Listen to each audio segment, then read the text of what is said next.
بسم اللہ الرحمن الرحیم۔ السلام علیکم ورحمۃ اللہ وبرکاتہ۔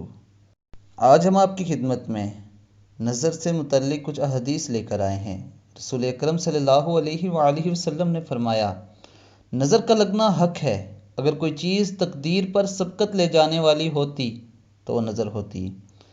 پھر ایک اور مقام پر آپ صلی اللہ علیہ وآلہ وسلم نے فرمایا، میری امت میں اللہ کی کتاب لوح محفوظ، اس کے فیصلے اور تقدیر کے بعد سب سے زیادہ تعداد نظر بد کے اثرات سے مرنے والوں کی ہوگی۔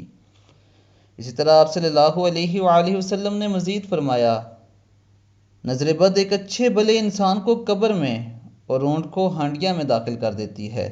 یعنی کہ دوستو، نظر بد انسان کی تقدیر کو بدل کے رکھ دیتی ہے۔ دوستو، میری آپ سب سے یہ گزارش ہے کہ جب بھی آپ محسوس کریں کہ آپ کی طبیعت ٹھیک نہیں ہے، آپ کو نظر بد وغیرہ ہوگی، تو آپ قرآن مجید کی آخری 2 سورت کی تلاوت کر کے اپنے اوپر دم کر لیجئے۔ اللہ تعالیٰ قرآن مجید کی برکت سے آپ کو صحتیاب فرمائے گا۔ اور دوستو، میری آپ سب سے یہ گزارش ہے کہ اگر آپ نے ابھی تک میرے چینل کو سبسکرائب نہیں کیا تو میرے چینل کو سبسکرائب کریں اور بیل بٹن پہ کلک کریں۔ اپنا بہت خیال رکھیے گا۔ اللہ حافظ۔